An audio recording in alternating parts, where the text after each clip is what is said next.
சீமானை விட்டு சற்று விலகுகிறேன். திடீர் முடிவெடுத்த மூத்த பத்திரிகையாளர். 14 வருட உழைப்பு இத்தோடு முடிவடைகிறதா எனும் தலைப்பில் தான் இந்த காணொலியை நம்ம காண இருக்கோம்.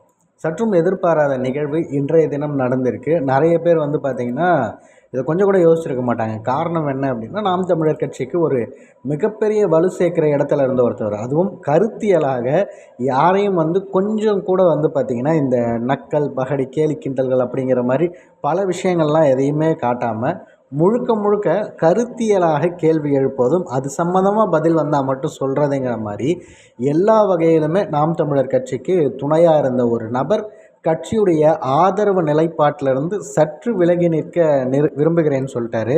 அது என்ன விஷயம் அப்படின்னு சொல்லி புரியலை. இதற்கான காரணம் என்ன அப்படிங்கிறது இப்போ வரைக்கும் தெரியல. இது மூத்த பத்திரிகையாளர் நம்ம நிச்சயமாக தெரிஞ்சுக்கும். நாம் தமிழர் கட்சியை ஆதரிக்கிற ஒரே ஒரு உண்மையான மூத்த பத்திரிகையாளர் அப்படின்னா ஏகலைவன் அவர்கள் தான். பல வருடங்களாக 20 வருடங்கள் கிட்ட அவருடைய அத்தனை விஷயங்களை மொத்தத்தையும் கொண்டு நாம் தமிழர் கட்சிக்காக 14 வருஷம் அவர் இறைச்சிருக்காரு. அவருடைய அனுபவங்கள் இருக்குல்ல, 25 வருட அனுபவங்களை இதில் இறைச்சிருக்காரு. அவர் அவ்வளவு கட்சிக்கான உழைப்பு அப்படிங்கிறது ரொம்ப அதிகமாக பண்ணியிருக்காரு. இன்னும் சொல்லப்போனால் களப்பணிகள் செய்யக்கூடிய பலரையும் அழைத்து பேசியிருக்காரு. ஏதாவது ஒரு பிரச்சனை அப்படின்னா அதை பார்த்திங்கன்னா எல்லா இடத்துலையும் பேசி ஏதோ பிரச்சனை பண்ணிகிட்டு இருக்கும்போது அதை எங்கே தொட்டால் முடியும்னு சொல்லி கரெக்டாக எல்லா விஷயத்தையும் ரொம்ப இலகுவாக முடிச்சு கொடுக்குற அளவுக்கு எல்லா வேலையும் பார்க்குறவர் ஏகலைவன் அவர்கள். அப்படி இருந்த ஒருத்தவர் இன்றைய தினம் காலையில் தோழமைகளுக்கு வணக்கம் சொல்லிவிட்டு 2007-8 காலத்திலேருந்து ஒரு தீவிர தமிழ் தேசிய ஆதரவு நிலைப்பாட்டில் இருந்தவர்.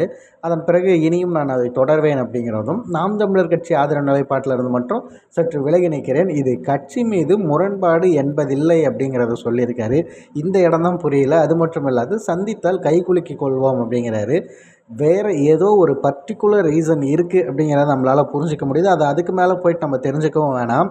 அவர் முழுக்க நாம் தமிழர் கட்சியில் தான் பயணிக்க போகிறதில்ல, ஆனால் தமிழ் தேசியத்தின் பாடலாம் நிற்பேன் அப்படிங்கிறத சொல்லிட்டார்ல, அதுவே நமக்கு போதும். அவர் முழுக்க முழுக்க கொள்கை ரீதியாக இருக்கார். யாரோ ஒருவரோட ஒரு முரண் ஏற்பட்டிருக்கு, அது என்ன அப்படிங்கிறது நமக்கு தெரியல. நிச்சயமாக அவர்களும் பார்த்திங்கன்னா அதை பெரிதுபடுத்துகிற ஆள் கிடையாது. அதனால தான் இவ்வளோ மெச்சூரிட்டியாக அதை ஹேண்டில் பண்ணிட்டு அந்த விஷயத்தை போட்டு உடச்சிருக்காங்க. ரொம்ப அசால்ட்டாக நான் இதனால் சில விஷயத்துலேருந்து விலகி நிற்கிறேன் அப்படின்ற மாதிரி மட்டும் சொல்லியிருக்காரு.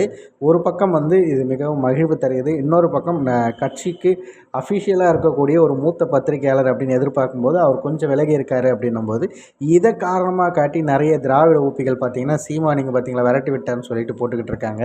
அவர்களுக்கு இதில் ஒரு ஆனந்தம் அப்படிங்கிற மாதிரி மட்டும்தான் இந்த நிகழ்வை நம்மளால் எடுத்துக்க முடியுது. ஐயா ஏகலைவன் அவர்களுடைய இந்த முடிவு குறித்து உங்களது பார்வைகள் என்ன? இந்த விடயத்தை நீங்கள் எப்படி பார்க்குறீங்க அப்படிங்கிறத நீங்கள் கமெண்ட் பாக்ஸில் பதிவு பண்ணிடுங்க.